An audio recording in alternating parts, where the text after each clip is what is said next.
Hey,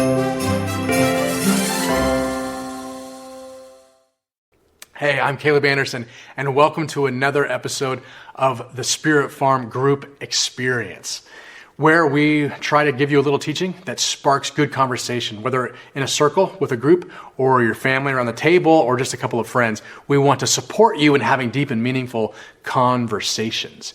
Today, I want to invite you on a very short journey to talk about Christmas in terms of lights. Now, the way we're going to do this is to examine how some people view Christmas culturally. They resist it. They're like, I'm not into the lights. That's commercialized. We're not going to give presents.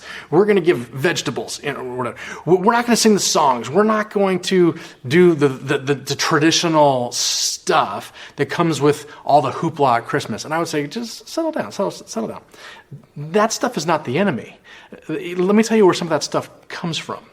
The Christmas tree, for instance. Do you know why people cut down Christmas trees and put them in their house? The Christmas tree is an evergreen tree that represents life all year long. Even in the darkest, coldest winter, the Christmas tree has its leaves. It is green and vibrant and full of life. So to remind humanity for these couple thousand years that there is light in darkness, to remind us that there is life even when things look bleak, people have been cutting down Christmas trees and bringing them into their yards or into their houses for a very long time.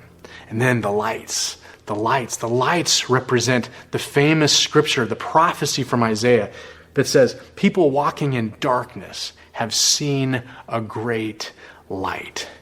That light comes out of nowhere and into the darkness. And the shepherds followed the star. The magi follow the star all the way to this little God baby in a barn of sorts. And so we keep putting lights on our homes, on our places of business, to remind ourselves that light chases away darkness. And if you find yourself in a dark season, look toward the light. Then there's the presents. We give gifts because wealthy men, they brought gifts to baby Jesus. And then we sing songs because angels showed up in the sky and they sang. You see, these traditions have significance. And you don't have to resist them because the culture has taken them over. Come on, please. That's ridiculous. Take them back. Enjoy them.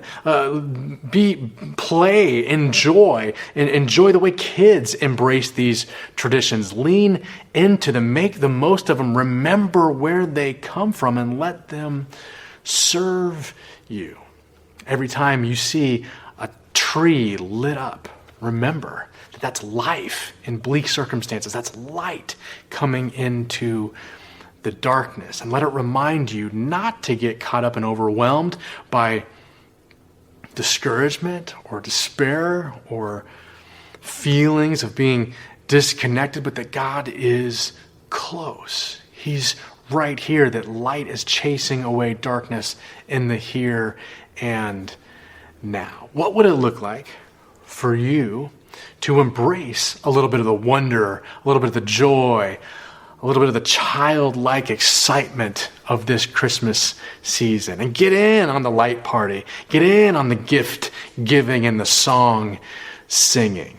Have a conversation about that with whoever you're with, and I'll see you in the next episode.